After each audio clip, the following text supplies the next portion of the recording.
soul, your compass, your journey, your light. This is your host, Nico Balschuweit, and today's guest is Thomas Young. Thomas is a heart teacher, a wisdom teacher, he's a speaker, a mystic, and Thomas is a catalyst of heart consciousness. But he's equally my mentor since more than a decade, and we share a deep friendship. Thomas, I'm delighted to have you on my show. Welcome. Nico, so great to be on your show. I love it. I'm very much looking forward to having a wonderful, deep-hearted, spirited conversation with you. Me too. And I assume you're all covered in snow where you are right now? Or? Absolutely. It's cold. It's not Hawaii, where I love to stay. And so I'm a little dressed up. Yeah. So you travel around the world. So the next step out of country is Hawaii again, or where are you going? Absolutely. I'm looking forward to return to my heartfelt home at the end of February, spending some time on the Big Island and swim with the dolphins. Yeah. And have some good time. Yes. I love Hawaii, and I participated in a workshop there, Dreamtime in Paradise in Hawaii, which was just a profound experience. But I participated almost in every workshop you delivered, and it was a really life-changing moment for me. But we go into that maybe a little bit later as well. Yeah. So Thomas, you deliver this workshop to thousands of participants around the world, and it's really transformational. At what point in your life did you know that this is your calling, your life purpose? I almost stumbled into the mysteries. I had no idea when I was in my 20s that I would ever do such a work. I lived a very creative life, studying subjects like sociology, French, politics, stuff like that. I have a university degree, and then there were some major awakenings which came into my life. I would say probably through grace. I was on a sort of journey, but I couldn't really control what was happening. So I had a major heart initiation. Actually, in a dream, I was introduced to heart energy, and I had no idea what that was. I was having a dream where I was roaming the main road of the village of my childhood in the middle of the night, midnight hour. It was spooky. It was not so comfortable. There was a big 200 meters in front of me. There was a sort of man, I couldn't see it really, trench coat, he had one arm longer than the other, like a claw, and he was limping. And I found that very scary. But it seemed in that dream, dreamt age 29, that I was on my path, and whatever was in that path had to be confronted. So I was walking towards him, and he was walking towards me. He didn't block me, but turned towards me. And then the breast of this being in that dream became like a magnet, and everything which was my essence was pulled into this. And this was the most disgusting experience I ever had in this body, being pulled out of it against your conscious will. And I had no resource to prevent that. I was kicking, doing every move I probably saw in any action movie, but nothing ever worked. And then I did a little a prayer, shouting 2 words, Jesus, help. And as an answer, a very bright light was shooting through the head into this area in my breast and out of it, and sort of neutralized that pull. So he couldn't get me in, but I couldn't get away. And we sort of circled each other for an eternity until this energy was stronger. That man imploded, and I woke up out of the dream. And this was the most beautiful experience I ever had in this body until that time. And that actually stayed. So after the dream, I could feel this energy running through. And because I didn't know what it was. I was like a wolf on track looking for mentors, people who would consciously work with this heart energy, which I sort of had experienced first in that dream through grace. And I ran into my mentor, Brew Joy, who consciously worked with it, did initiatory work, which I do today in a different form and format, but that inspired me very much. Mm. Yeah, that explains also why you are so strong in the dream work, because I think in every conference, dream work is part of the workshop. And I got through you also so many deep answers in my dreams. And now I understand better where this came from.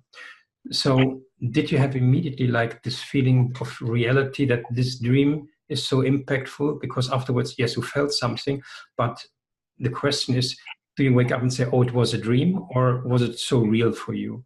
No, it was like taking place here. Mm. And the impact it had on my personal life was that I could feel it running through me when I was engaging in a soul-to-soul conversation to a person. And I could hear myself speak things which I didn't know once this energy is present. And then sometimes it's not present.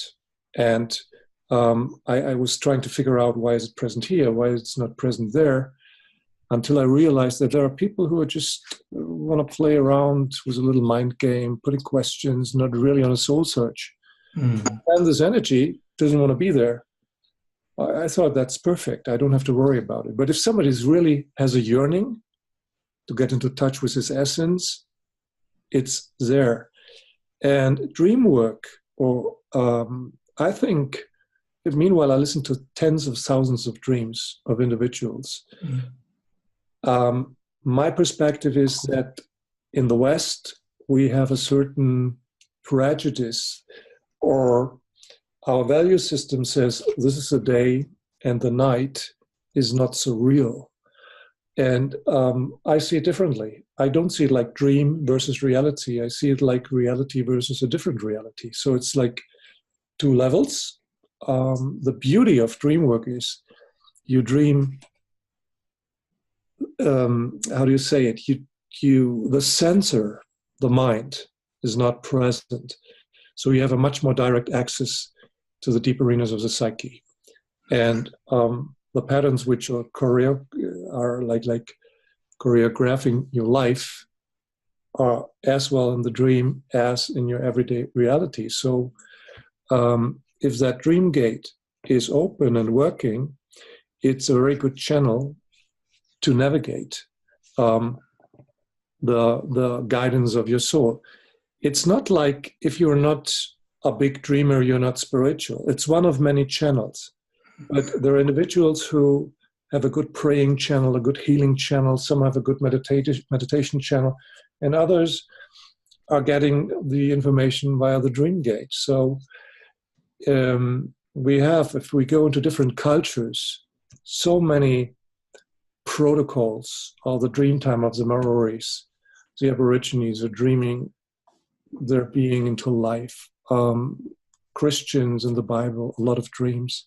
The Native American Indians, they have dream lodges, dream seers, dream clans. They have an education in becoming a dreamer. And it was very important to have that, like the face keeper, the peacekeeper, the dream seer. And the dream seer would know where the enemies are trying to get you, where the good water is, where the healing stones are, and so on and so forth. I love it. I mean, just Petra and I, we have this ritual almost every morning. Oh, I had that dream, and then I know I have to listen, or vice versa.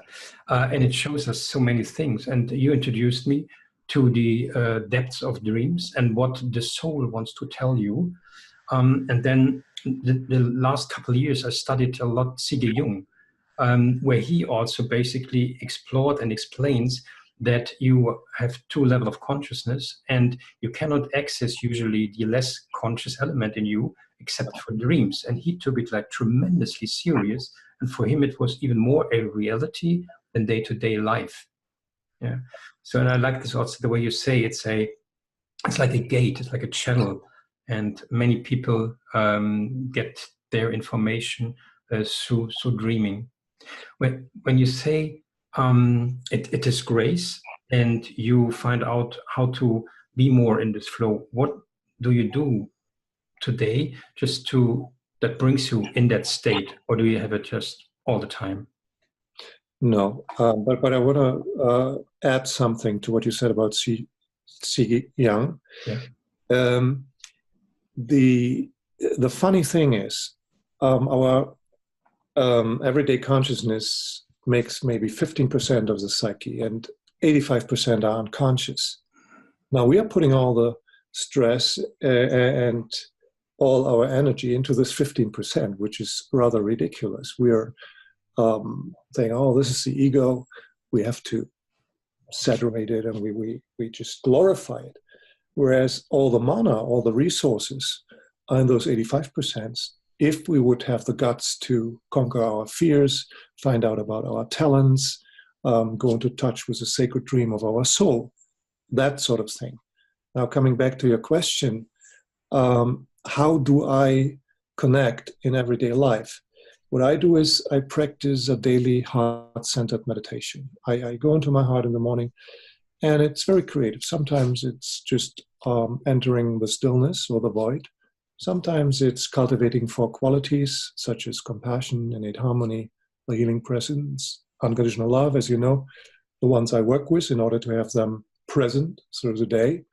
And sometimes it's a meditation where I ask for guidance on some topics or for a day.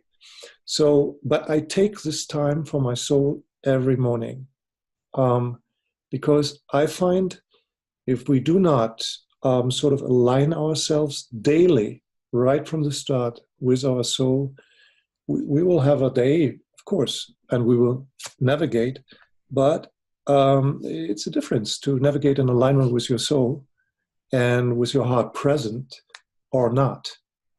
And I find that very blissful for my own life and also for the life of many participants. Yeah, absolutely. I see this also. I mean, there's this risk nowadays that we get lost more and more, like with social media, TV, the news, and everything. You're out there, and you're not connected to your inner truth, to your authentic self. I think also that it's almost like training a muscle, that you every day you go into your depths, for me it's silence, and I sense immediately if I have that presence that I feel like I'm expanding in the room. And then then I can listen to myself. Yeah, but then I have to turn off everything else, that I'm really not disturbed. Yeah. And I do also understand it's essential for people to find their way. It's almost like fine-tuning a radio station. If you lose it, you fine-tune it, and then you hear a clear sound. And the question is what brings you in that state of grace, and that's different for different people. And you teach this in many, many different forms and in different conferences. Yes. Would you like to explain more about like the nature of your core conferences? Well, the core conference would be Sacred Heart. It's a heart initiation, and any initiation involves a sort of dying process, if you want. Like we have to conquer our fears. We have to consciously engage in a situation where we are put into a threshold, and it's your own choice if you cross it or not.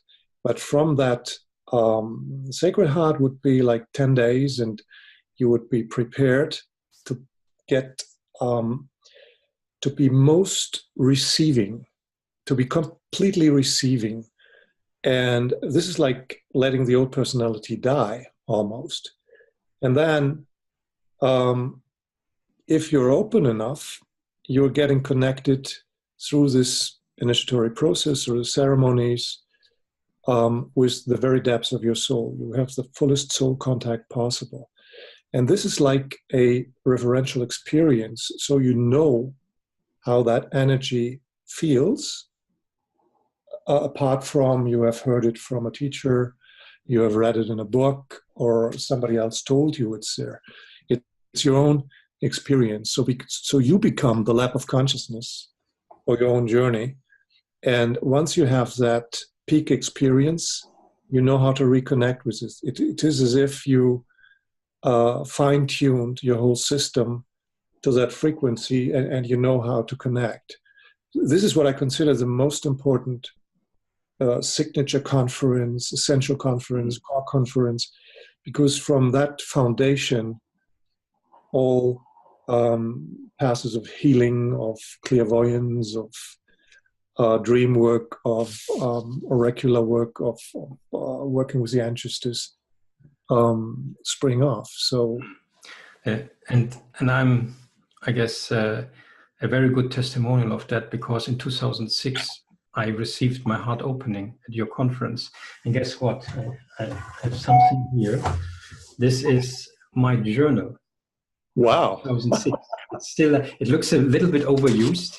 There are prayers in it and everything.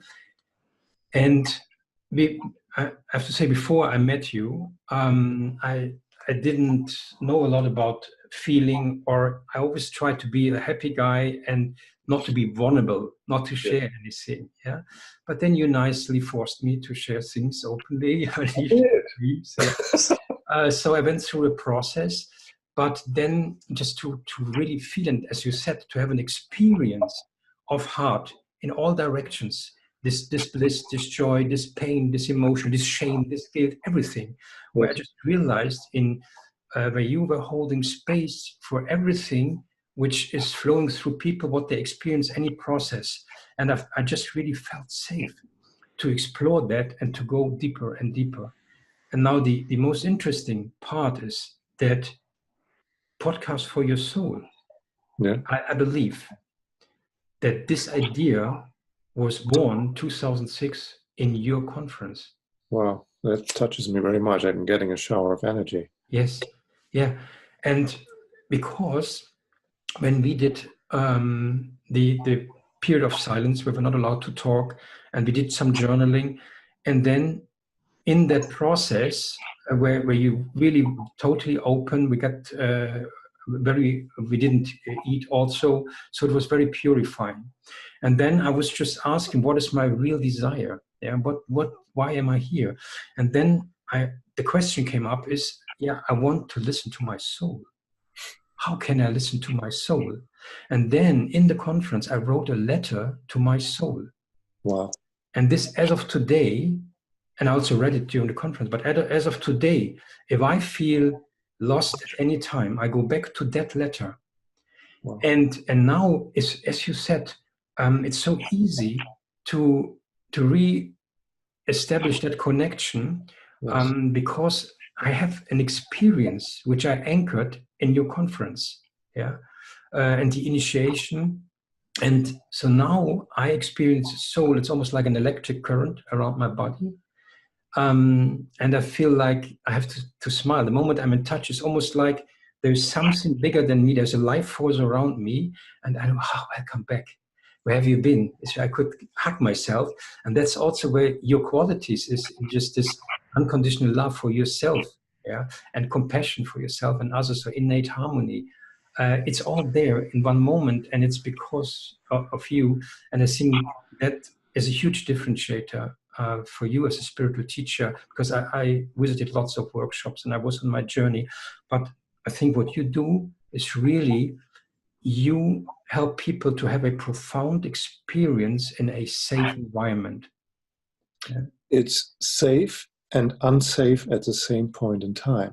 It's safe for the soul. It's unsafe for the ego. Yes, absolutely. Yeah. But I take unconditional love very seriously, and I don't intend to judge, to compare, or to criticize people.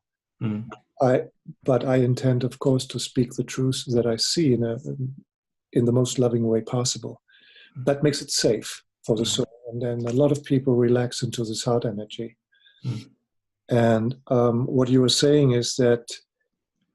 And this is something I feel very blessed to have in many conferences, that people are really opening up, sharing, and engaging from soul to soul, from heart to heart, as in a sort of spiritual camaraderie and brotherhood and sisterhood. The way it should be, actually.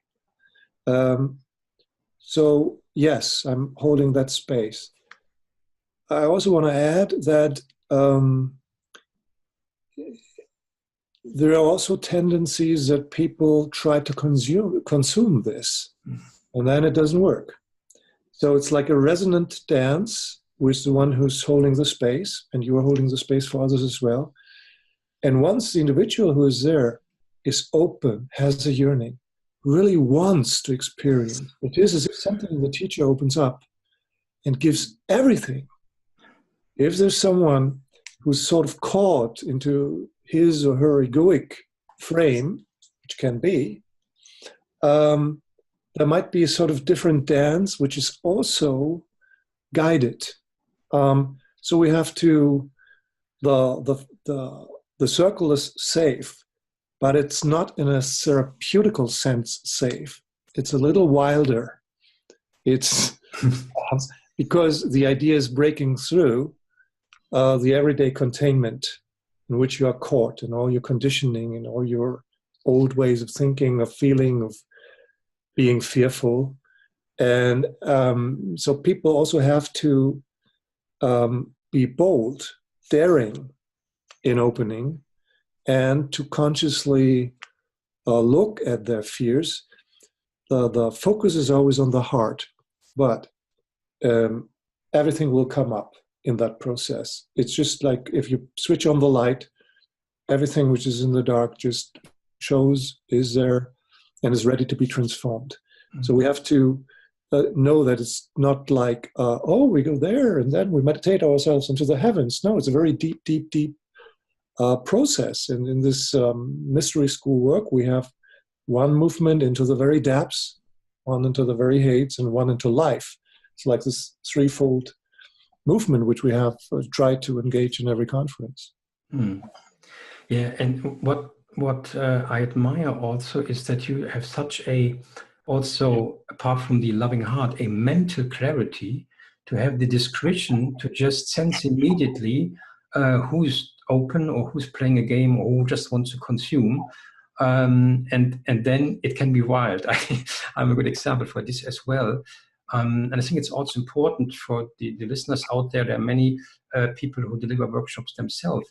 It's just not to run into this and maybe getting burned out because they give everything. But the question is, how serious is the recipient on the other side?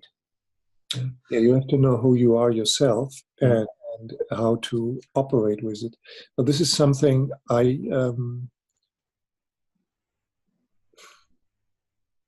how do I say this? I think this is something I do not consciously. I'm just in it, and it's not that my mind does it. This is like this heart energy which is operating. So it's operating differently through different persons. So if I may give back this compliment, you say I have acuteness or a mental clarity or sharpness. So you, Nico, you have a big emotional, loving field, which almost can fill a whole lecture hall or room. Mm-hmm. So it's like it's operating differently through different channels, persons, and that's the beauty of it. I think most importantly, we are sharing our journeys in such a conference space, creating a sacred space. Ideally, we would have a turning point experience in a heart initiation, for like Sacred Heart probably. And it makes you humble. It doesn't make you grandiose. It makes you simple, ever more simple. You get a feeling how diverse life is, how beautiful, how much of a gift. And also, if you do dream work, how many different energies are running through yourself, like great ones, little ones, like picky ones, like bean counter ones, like aggressive ones, brutal ones, warrior ones, compassionate ones. And you always return to that radical presence of the heart, which can embrace it and say, well, my heart is big enough to love this part of me as well. If you can do that, you can love it in another person. So what you are doing is you always go from a subject which is coming up in a workshop and say, oh, this is a part of me, and I connected with my heart. And if you do that time and again, every weekend, with every group, a group of depressive people comes, and maybe you don't feel depressive, but then you have to figure out a way to find your depressive part and connect with your heart, and so on and so on. And so you're connecting a lot of keys or resources for your medicine bundle. Mm. That's what we would say if we were Native American Indian shamans. We were having a lot of 100 different songs, 100 different prayers in our medicine bundle. Mm. Yeah, I refer to this also like a navigation map. Yes. And as you said, my navigation map first is always feeling. Yes. I feel the pain body of others. I feel the energy centers, also their bliss. Yes. And then it opens me up. And I believe that the most essential work, if you talk about awakening, is in the presence of others. It's just that in a group, that there is the amplified field of soul resonance. Yes. Yes. Yeah. And once that happens, and people see each other unconditionally, and therefore usually it takes some time. It doesn't go in so like easy in half a day or something. Right. Yeah, but if we are in a longer conference like Sacred Heart or Wise at Heart, I remember there were like a couple of people where I said, they're a bit strange, so I stay away from them, right? So, but then, of course, what happens during the course is you need to work very close, and you look in the eye of the person, and you hear their story, and all of a sudden, you feel so sorry that you judged them before because you didn't walk in their shoes. And then you feel that compassion, and then you feel like, wow, we are all the same. We are all on a journey, and we can connect on that level. That's when you're in the heart. Yeah. The mind judges, and when you're really in the heart, you feel that oneness. Mm-hmm. Yes. Yeah. But what I recognize also in my workshop, there is a difference of, let's say, male and female energy in terms of opening the heart or being able to be emotional. Yeah? So where I feel almost like as a man, as a masculine force, I have an extreme open heart. Yeah? Yes. Where I don't know how it's with you, but at the moment, I would say the percentage of people in the workshop, 5 to 10% are men and the rest are women. How is this evolving with your workshops? Maybe it's like 25, 75, 25 men, 75 women, depending on the topic. But that is like, if you have a look at spiritual surveys from book shelves, magazines, it's the same all over the place. Mm. My take on it is that a lot of men at this point in time, they are very open-hearted, but they don't have, let's say, the spiritual linguistic. Mm. I see it oftentimes when couples come. So there's a carpenter with an open heart. But he's not talking about archangels and beings sitting on a cloud. He's just taking care of his family with big love. And he has this beautiful woman who's interested in angels and this and that. And it doesn't mean that her heart is more open than his. It's just a different approach.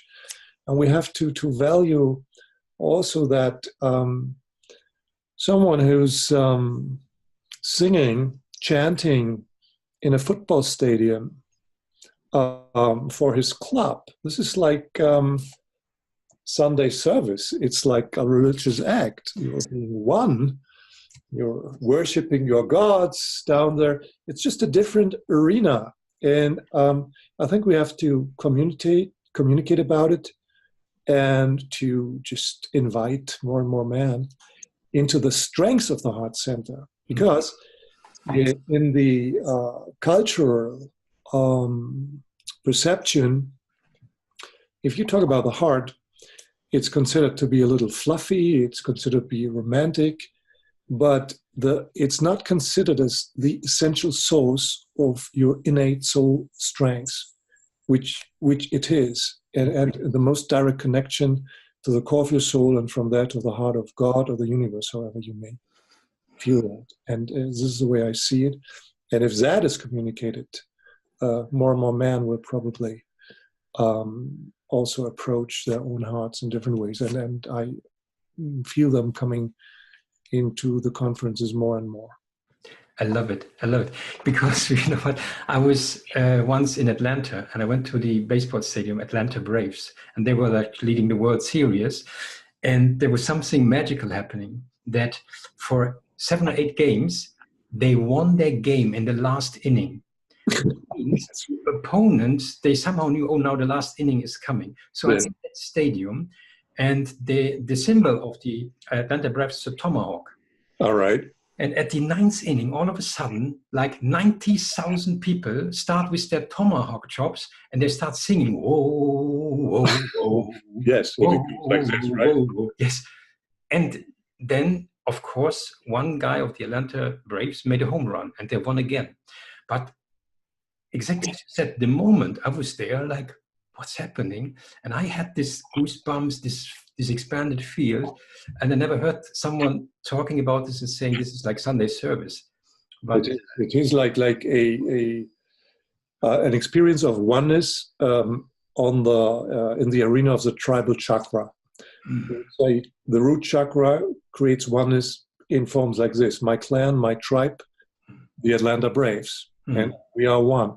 And this is we all always have this impulse to become one. It's just different arenas, so to speak, and it's not good to judge one against the other. That's why I said this is like Sunday service.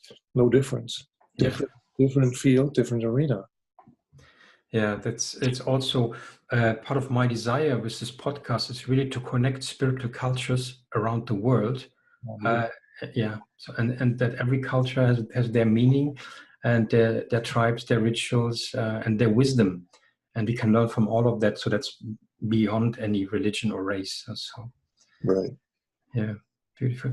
So then, let's say, after Sacred Heart, my next workshop was Wise at Heart, and then only after Sacred Heart I could also understand how important it is to have an open heart in order to work, for example, on the third eye.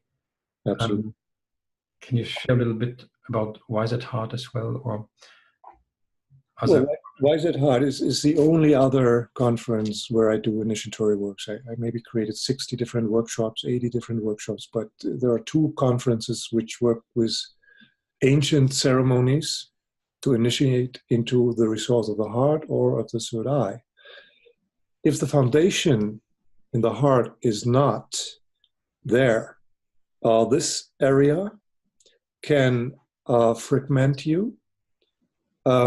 If you don't know how to deal with fearful images, which will appear as well, you can end up in a booby ward, in psychiatry. And those forces can be so powerful that they sort of put away what you think is your psyche or your identity in the blink of an eye. Now, the heart-centered work creates a channel which is very stable and very grounded. It's up and down at the same time. It's connected with the center of the earth and the center of the sun, if you want. So it's like the most holistic experience. If you're only here without the loving capacities of the heart, you can become very inhumane, superhumane in an inhumane way. Not connected. You see, but you lack the human heart. That can be a very cold experience, and that is also very dangerous if you haven't done your work where you know, well, this is my ego, that is my soul, and I can, and I know the difference at any given point in time. So this is like the most important thing to do. Yeah. Wow. Yeah, it's almost like the heart and the heart energy is a protection for everything else which comes into your being aura or senses. In and of itself, if we have that Tonglen meditation where it's seen as a very pure, highly energetic, bright sun here, like the Buddhists do it, you can transform everything in that. In your heart center, and you can do body-centered hard work. You can do, you can work with soul fragments. You can work with ancestral energies. Anything. We have lost the experience of how important this center is, and I feel so thankful. I thank God on my knees that I was introduced to that energy. I would have a completely different bio if not. So, yeah. And then imagine the ripple effect, that you can bring this to so many people as well. Yeah. So one other education I did with you was like a heart healer education, which was over a year, and we met even 5 times. So initially we were planned to meet 4 times, but then we even met a 5th time with the same group, and basically it was like a journey where I always knew, okay, now in a couple of months it continues. So in between I was just really learning from what happened before, and it was just a beautiful shift of consciousness as well. What kind of yearly programs are you running at the moment? I have let me explain that a little. For 14 years, I'm working since 20 years now in that field. I was focusing my work mainly on what we were talking about, providing peak experiences, spiritual breakthroughs in this heart initiation. Then I observed that once people had it, sometimes the energy was trying to slip away. It was slowly lost in your everyday work. And I was refocusing myself on the more expressive qualities of the heart and how to manifest from it in order to live a heart-centered life day to day, and not only in a spiritual seminar and then I have a completely different life. This is not the idea of hard work. The idea of hard work is to integrate. And so I developed a process called Momentum Mastery. It's a year-long program, and the beauty of it is, as you said, I go with a close group, so many people, and then 3 months later, and 3 months later, and 3 months later, and we go deeper and deeper and deeper into the manifesting mysteries of the heart, which is more like, how do I manifest the innate wisdom of my soul into my relationships, into my profession, to my body, my health. How do I do this? And I have like 14 different stages, whatever, CDs, meditations, a book on it, all the stuff you need in order to give people that strength to stand by their heart and to speak from it, to listen with it, and mainly to express it, and also to realize that the heart center holds a major key, which a lot of people who were talking about The Secret, what the bleep do we know, didn't address in the very depths. If you were singing the song of your soul via this gate, you will create resonances which are far more effective than if you just think a thought over and over again. And we know now that thoughts have an electrical charge, emotions are sort of magnetic, and here you have that combination. So you need to charge up your manifesting thought with an elevated emotion, and then connect it with your heart to sing it out to the world with every heartbeat.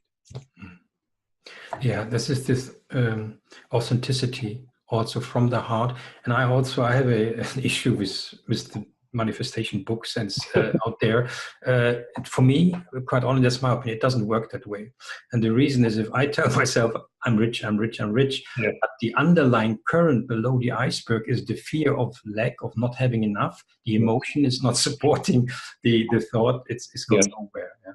And the opposite, of course, if you are in this space of loving, deserving, and then you just put out a preference to the universe, and things are manifesting sometimes so fast. It's amazing.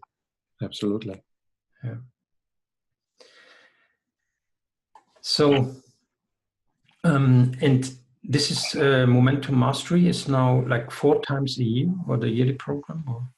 Absolutely. It's I probably do it the last time this year in 2019, and it runs for 4 modules. And as you said, a lot of groups they go for a 5th one or a 6th one or whatever, because they love this work together. They're getting very intimate and trust each other, so they want to continue.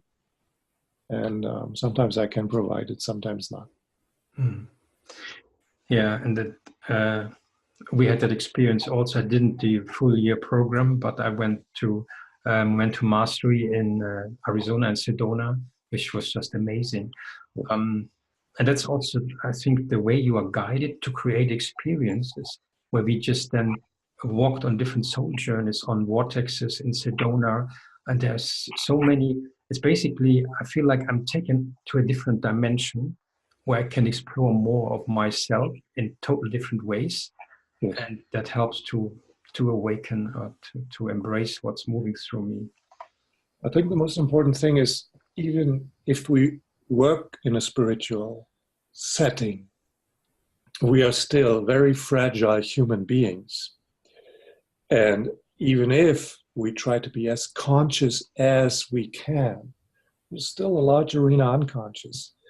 And so in my life, maybe 5 to 6 years ago, I get a very strong calling that if I would continue the way I was teaching, there was a lot of grace and blessing on the teaching in and of itself, but I was I wasn't burning out, but I was losing my connection to nature in the sense of wilderness, rhythms, cycles, spring, summer, autumn, winter, direct experience of the seasons in your own life. And I could see, if I would continue that timeline, in which disease it would end.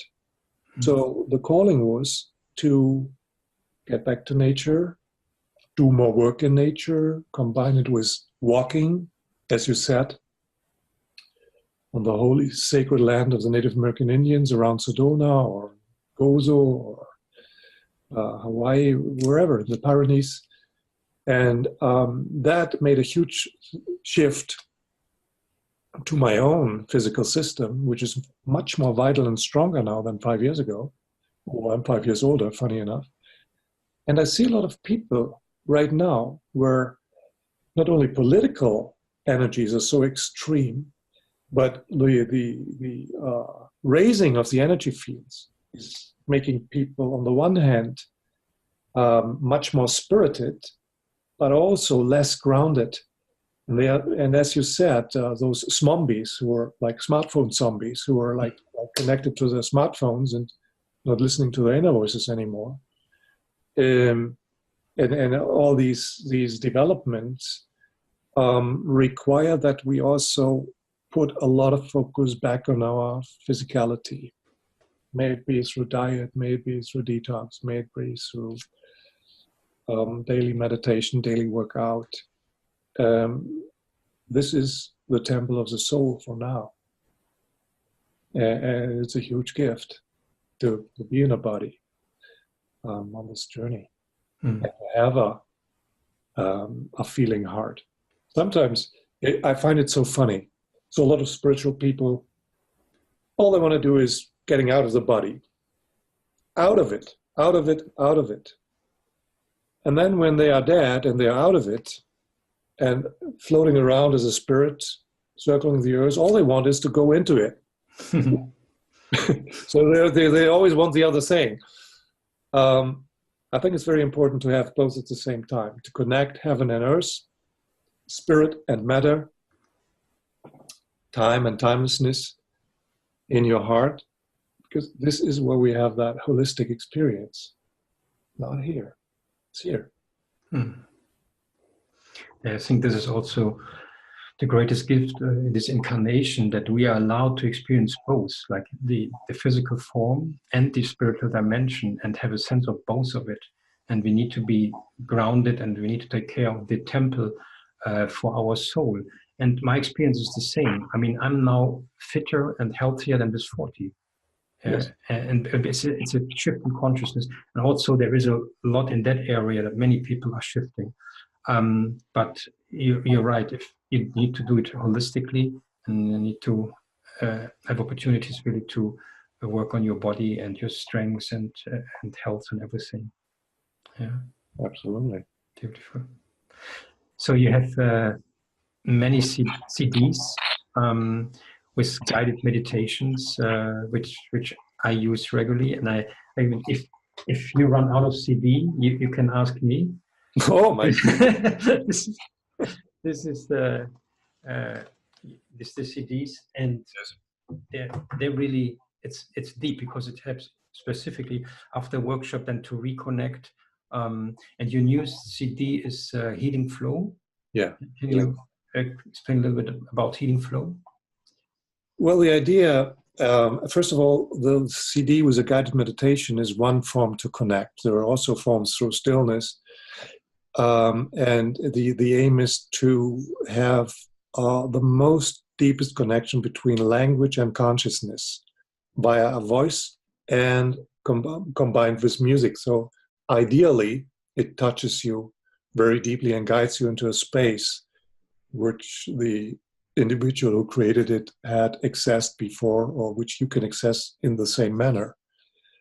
Healing Flow is my latest CD, and of course you love the baby the most at that point in time. And the idea is there are so many ways to into profound healing. You work either with information, imagination, or with intention.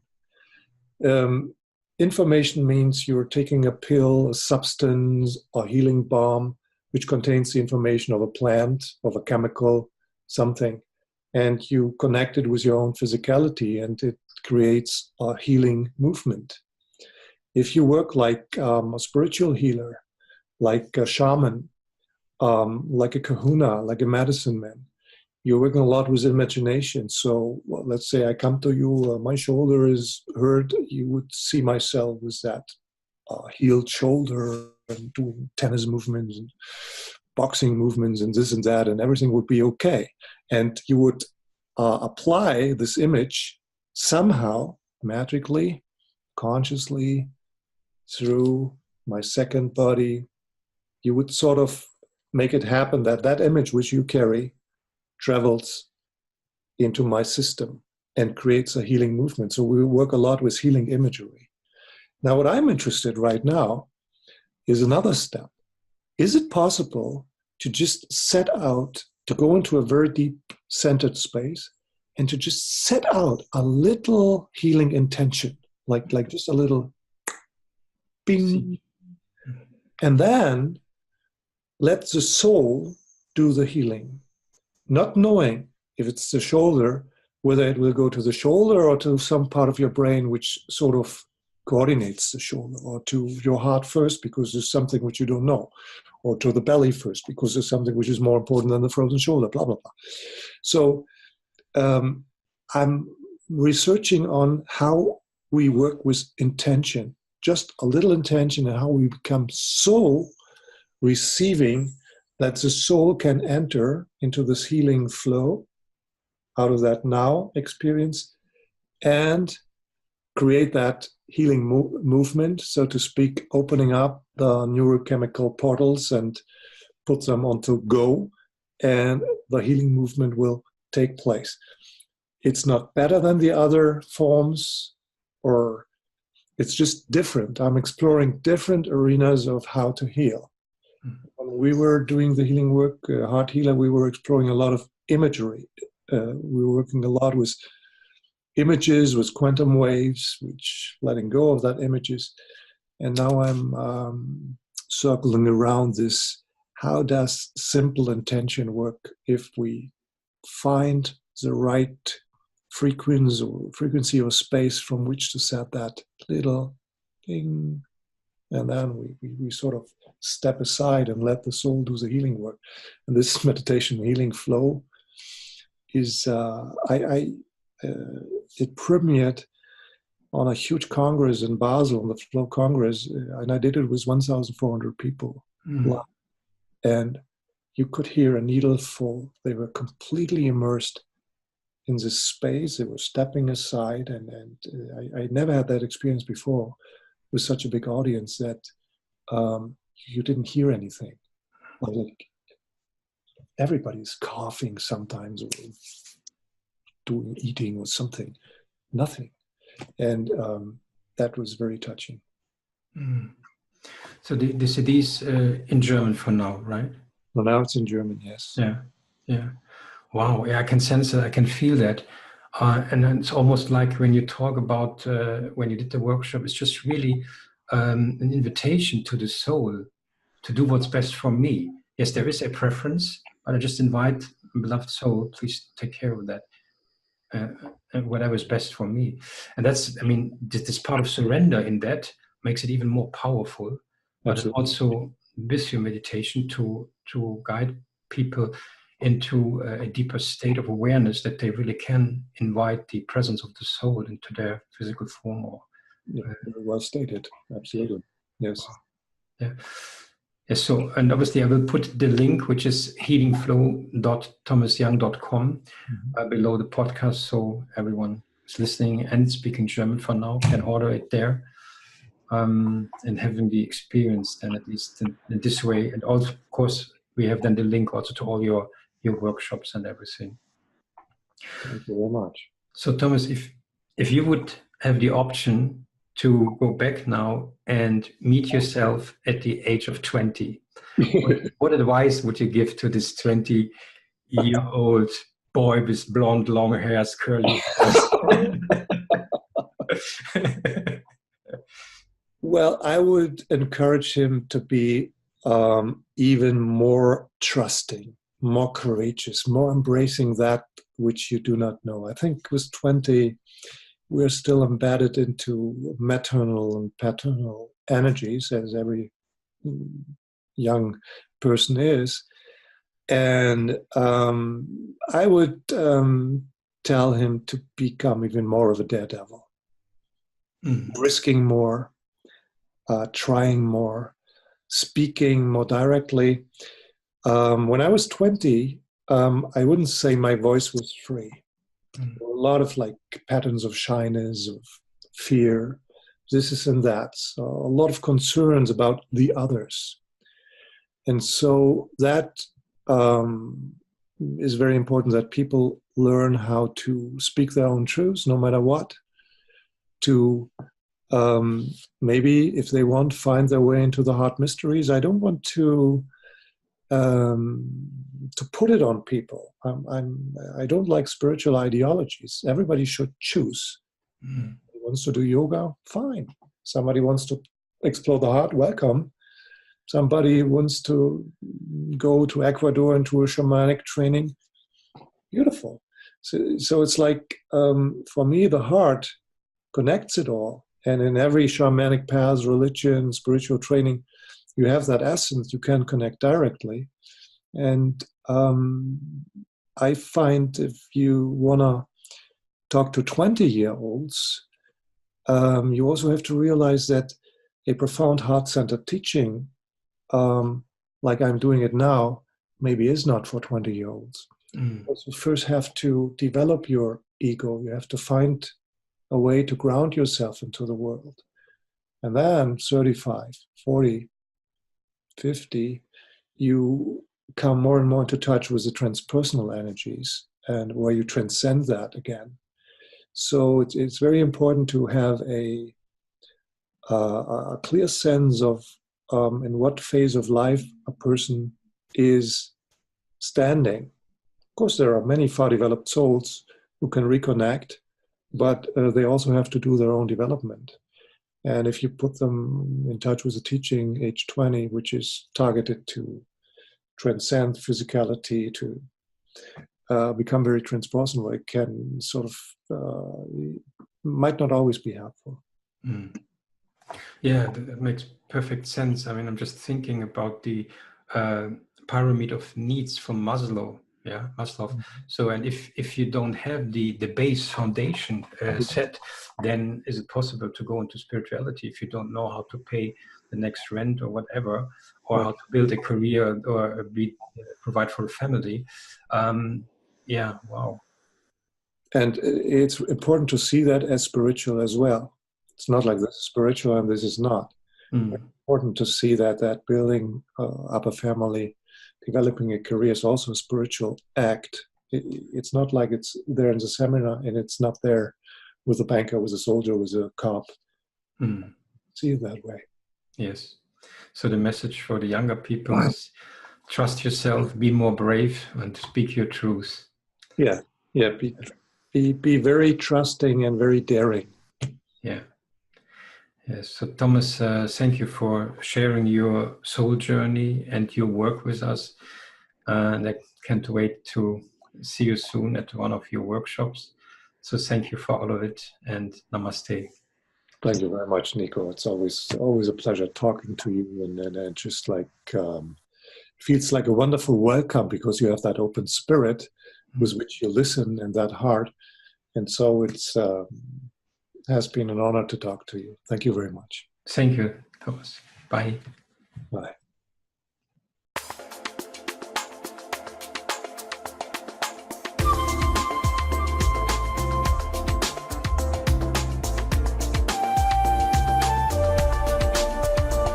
Podcast for your soul, your compass, your journey, your light.